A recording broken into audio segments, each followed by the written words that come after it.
The international style of architecture. Is it a bird? Is it a plane? Is it functional minimalism? Or is it corporate monotony? Let's find out.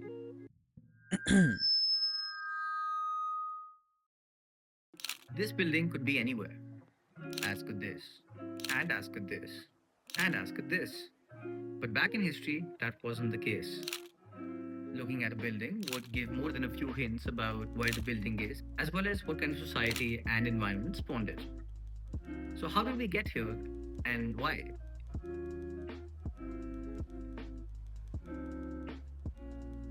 If buildings were a style statement, they would be the equivalent of a plain white t shirt and jeans. It's no frills, it's no drama, it's just pure functionality. The early 20th century saw immense changes in society, most of which pushed the ideals of the day to focus on practicality and frugality. After centuries of ornamentation, the radical new idea was to get rid of said ornamentation. First, there's the complete rejection of ornamentation. These architects didn't believe in finely crafted details in any form. They wanted everything to be as functional and as sterile as possible. Flat surfaces, sharp lines, and nothing extra. The second was materials. The international style made liberal use of new technologies available in the mid 20th century, like steel for strength and reinforced concrete for structure, and mass produced glass for transparency. These materials let the architects create large open spaces without the heavy load bearing walls that characterize earlier buildings. And the third was simplicity. The forms of these buildings were often very basic cubes, rectangles, clean lines, and nothing else. No swooping arches, no decorative facades. These buildings wore functionality on their sleeves. As is always the case, the international style was a reaction to whatever came before it. But as is less often the case, it wasn't just ideology, but necessity that drove this change.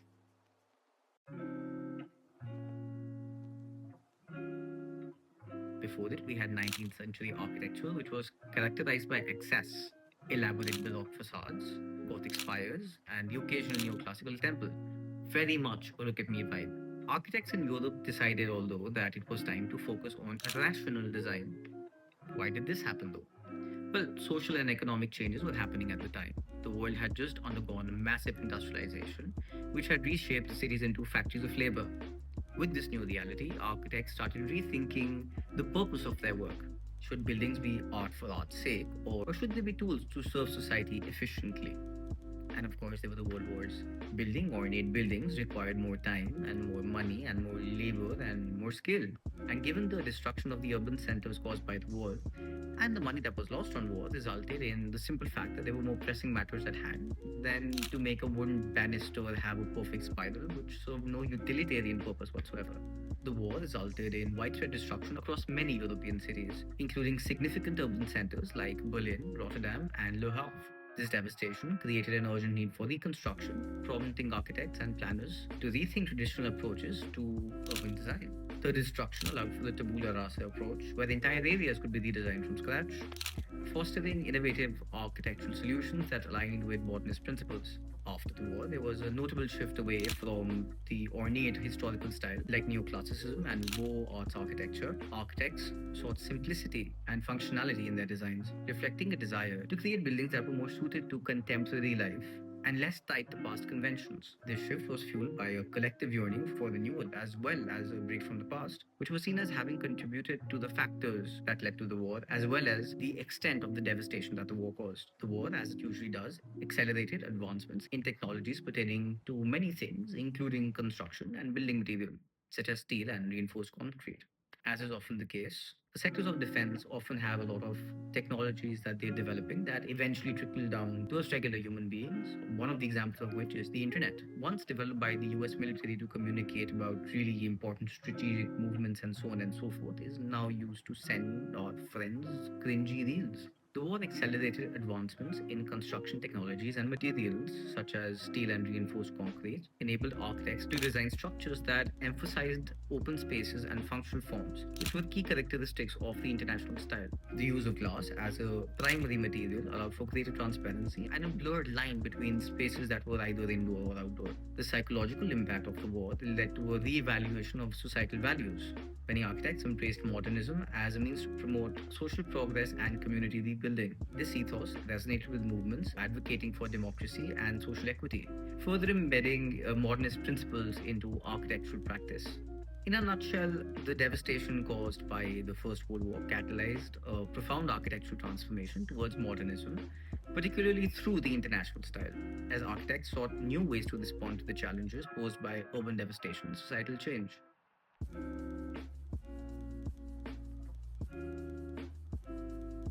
Enter figures like Walter Gropius and the Bauhaus School, where form no longer followed beauty, it followed utility. Alongside Gropius was Le Corbusier, a man who once declared that a house is simply a machine for living in. Corbusier's Villa Savoy is often hailed as the ultimate expression of the international style. It's got it all: the sleek white surfaces, the flat roof, long horizontal windows, an open floor plan. It was like a slap in the face to all perceptions of fancy buildings that came before it. On the other hand, we had Ludwig Mies van der Rohe, another international style heavy hitter, who gave us the equally iconic Seacrum building. This tower, erected in New York City in 1958, epitomizes the minimalist ethos of the international style. As Mies himself said, less is more, which even about 100 years later still sounds like a pretentious statement. The early 20th century was a time of massive cultural and technological shifts. Industrialization had reshaped cities, and the First World War had reshaped minds. People were tired now of the old world order and tired of excess, and they were ready for anything else. So architects needed to embrace modernism not just as a design style, but also a worldview. They believed in progress, in technology, and in the power of architecture to reshape human behavior. In fact, many international style architects thought that by using the international style, they were going to change the world and save humanity. This wasn't just happening in Europe. In the States, the international style was embraced as a symbol of progress. Post Second World War, the States became a global economic powerhouse. And with that came the need for an architectural style that reflected this new status. The international style, with its sleek futuristic look, fit the bill perfectly. Buildings like the United Nations headquarters in New York City and the Lever House were monuments to the optimism of the era. They were gleaming towers that promised a future of peace, efficiency, and prosperity. And of course, equality and democratization, which were all problems, the validity of which were debatable at best at the time. The international style also had a moral dimension. Its champions believed that by creating a functional, egalitarian space, they could help create a more just society. Le Corbusier, for instance, had grand visions of entire cities designed according to his principles. He wanted to sweep away the slums and replace them with clean, rational towers where everyone could live happily ever after, or as happy as someone can be in a nondescript conformist concrete box. Now let's take a moment to shine a spotlight on all of the all stars of the international style. These are the architects who took a style from a fledgling idea to a global phenomenon, and these buildings stand as testimony to their vision. Le Corbusier, the philosopher king of modernist architecture, once remarked that the house should simply be a machine for living in. And with the Villa Savoy, he put his words into concrete, glass, and steel. Located just outside of Paris, this house looked like it had beamed down from a futuristic utopia. Elevated on the Pilotis, it had an open floor plan, long horizontal windows, and a roof terrace. Is the embodiment of Corbusier's 5 points of architecture, which are regarded as the commandments of the international style. The Villa Savoy is not just a building, it is the manifestation of a manifesto. It says we don't need any frills or ornamentation or any of that old world nonsense. We just need function and light. While some critics argue that it was too cold and detached, others praise it as a revolution in residential design. Today, it's a pilgrimage site for architecture buffs. Moving from houses to skyscrapers, we have the Seagram building, designed by Ludwig Mies van der Rohe in collaboration with Philip Johnson. This 38-story tower, located in New York, is the international style's ultimate love letter to minimalism. The Seagram building doesn't try to be anything more than a geometric marvel of glass and bronze. Mies' famous quote, "Less is more," perfectly encapsulates this design ethos here. The clean lines and absence of ornamentation and the uniform facade, it screams modern efficiency. The building's open plaza, with its minimalist fountains and simple design, was groundbreaking at the time and influenced countless corporate towers since. Of course, not everyone was thrilled. Critics argued that it looked sterile and corporate and almost robotic. The Bauhaus was more than just a design school. It was an incubator for modernist ideas that would shape the future of architecture and design. Otto Gropius, the founder of Bauhaus, put his theories into practice with the Bauhaus building in Dessau, Germany. It's an early example of what would become the international style. With its functional design and asymmetrical layout and flat roof and glass curtain walls, it wasn't just an architectural project. It was an experiment on how design could transform everyday life. Gropius believed that good design should be accessible to everyone, not just the elite. The Bauhaus building reflects an egalitarian spirit with its emphasis on functionality over aesthetics. The building's clean, efficient design was a reflection of the school's ethos that design should serve society, not the other way around. If Le Corbusier gave us a machine for living in, Philip Johnson gave us a fishbowl. The Glasshouse, which is named as creatively as the entire school of thought that spawned it, is located in New Canaan, Connecticut. And it's exactly what it sounds like. It's a house made out of almost entirely glass. No walls, no privacy, just an open space with floor to ceiling glass. Johnson, who was an enthusiastic advocate of the international style, designed this house to be a pure expression of modernist principles. It's simple and transparent and functional, and also a bit unnerving. Imagine living in a house where anyone can see you at any time.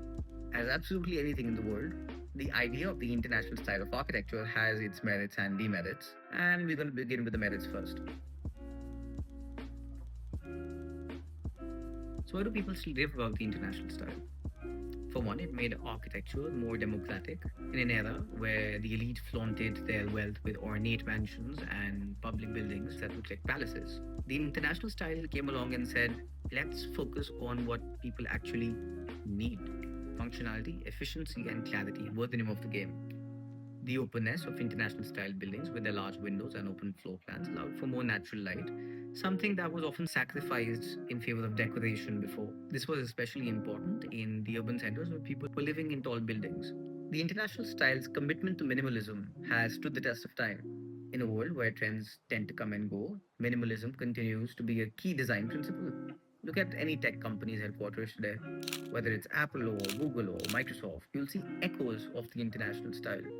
Clean lines, open spaces, glass walls, it's still there. In short, the international style made modern cities possible. It gave us the tools we needed to build skyscrapers that were not just tall, but efficient, functional, and at least for the time, beautiful in their simplicity. A couple of moments ago, I mentioned how the international style of buildings were efficient. And yes, they are in terms of what kind of material they use. But overall, it's important to argue that they aren't efficient in every sense. This is the point where things start to get problematic. The international style wasn't all sunshine and open floor plans. In fact, it quickly morphed into something much colder, much less inspiring. If you've ever walked through a city and felt like you were in some kind of dystopian corporate hellscape, you probably have the international style to thank for that. The international style was initially praised for its clarity and efficiency, but it didn't take long for the same features to start feeling a bit soulless. The problem with minimalist designs is that when taken too far, it can become cold and impersonal. When everything is stripped down to just its most basic form, there's a very real risk of it losing a human touch.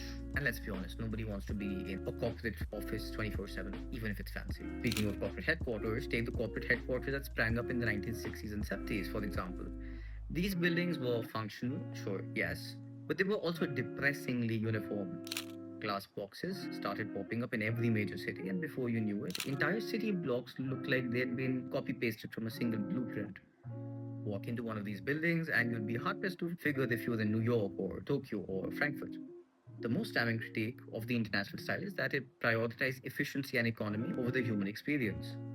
Buildings that were meant to be functional ended up feeling like machines, which they were supposed to, but they didn't feel like machines in a good way anymore. They were devoid of warmth or personality. If you ever walked through an office building and felt like it was draining your soul, it's not just your job, it's also the architecture that's affecting you. And this point is where irony comes into play. For the style that's called international, it doesn't seem to work in a lot of places. All that glass may look sleek and modern, but it's also terrible for energy efficiency. These buildings often require massive amounts of electricity for heating or cooling to stay comfortable, and that's not great for the planet. If these same buildings ditch the amount of glass for this lesser amount of glass, they won't have these problems. And while the international style's clean open spaces may look great in architectural photos, they don't really work so well in real life. Heating and cooling aside, there are more environmental factors to consider as well. If you live in a place where there's a lot of dust, let's say anywhere in India or the United Arab Emirates, you're gonna have to regularly foot a long cleaning bill that could have been avoided if you just hadn't used so much glass. For something that is conceptualized entirely under the fundamental idea of being nondescript, it's unsurprising that it can only be identified by the virtue of not really having an identity of its own. If you tell someone that you live in a tall glass building, it's unlikely that anyone would know what you're talking about. Diving into the social critique of the international style, some critics argue that this architectural movement isn't just about creating functional buildings, it was also about serving the interests of capitalism. The international style's clean, efficient, no nonsense design was perfect for the corporate world where maximizing office space and minimizing costs were top priorities. But think about it, the buildings were cheap to build and easy to replicate and designed to fit as many people as possible into a single space. It's no coincidence that the international style became the go to style for corporate buildings in the mid 20th century.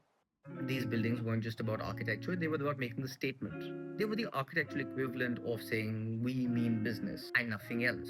Le Corbusier's vision of cities filled with gleaming towers was utopian, but in practice, the international style became the architectural face of capitalism. It was the perfect backdrop for the rise of the modern corporation.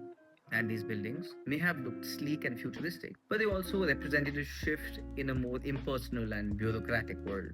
Some critics go as far as to say that the international style is dehumanizing. Its emphasis on efficiency and functionality often come at the expense of the people who live and work in these buildings. In trying to create a more rational world, architects may have lost sight of what makes architecture actually meaningful, the people who use it. So, where does the international style stand today? Well, for one, its influence is undeniable. Walk through any major city and you will see the impact of this architectural movement. Skyscrapers around the world still follow the basic principles of the international style, which is clean lines and open floor plans and emphasis on functionality. But at the same time, architects today have moved beyond the strict limitations of the international style. We've rediscovered the importance of texture and warmth and personality in our buildings. While modern architecture still embraces the minimalist principles of the international style, there's also a renewed focus on creating spaces that feel human and inviting. In many ways, we're living in a post international style world. Architects are no longer bound by the idea about ornamentation being crime. Instead, we're seeing a blending of styles that combine the clean minimalist ethos of the international style with more organic and expressive elements. At its best, the international style helped shape the modern world. It gave us the tools to build skyscrapers that define our cities, and it revolutionized the way we think about architecture. At its worst, however, it turned our cities into sterile, glass covered grids with little room for individuality or the human experience. Today, we find ourselves finding a balance. We've learned from the successes and failures of the international style and other styles that came before and after it. We're building cities that are both functional and beautiful. And while the international style may no longer be the cutting edge of architectural design, its legacy will always be with us. So there you have it, the rise, the reign, and the lasting legacy of the international style. It's a style that shaped our cities, our skylines, and our understanding of what architecture can be and how we interact with our urban environment. Love it or hate it, there's simply no denying that the international style has changed the world.